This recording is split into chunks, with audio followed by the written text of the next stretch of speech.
पट पट डाली चाहे चित चित चित आरके स्टूडियो दिल्ली।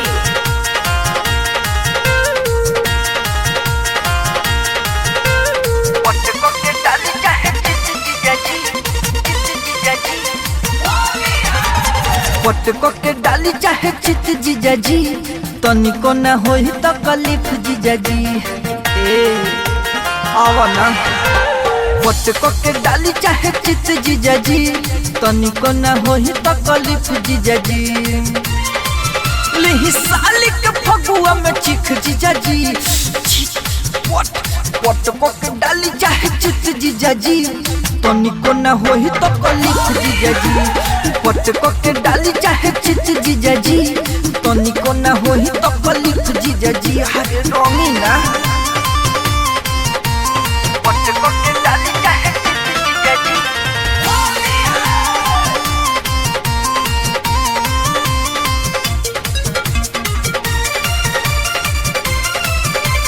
पट पट डाली चाहे चित मजा न मिली खाली मिसला से गाल जी भर तर हथिली ही ढोढ़ी करी लाल जी बुझी ना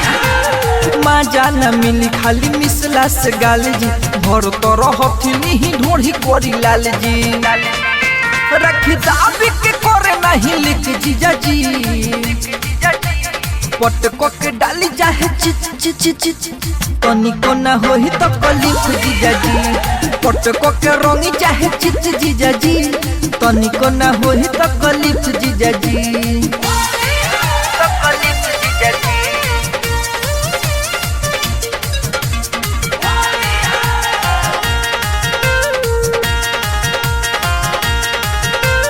पट पट डाली चाहे चित जीजाजी औधसनी रहुआ जीजा सुनी मुरारी पाका पानी में दी जवानी लासारी ए जीजा याद बजरंगी जीजा सुनी मुरारी पाका पानी में दी जवानी लासारी घरे बारे नहीं सोया पर दीप जीजा जी ए पट पट डाली चाहे चित जीजा जी तनिको न होई तकलीफ जीजाजी पट पट डाली चाहे चित जीजाजी तनिको न होई तकलीफ जीजाजी लेहि साली के फगुआ में चिख जीजाजी पट पट डाली चाहे चित चित चित तनिको न होई तकलीफ जीजाजी पट पट डाली चाहे चित जीजाजी तनिको न होई तकलीफ जीजाजी डाली ना।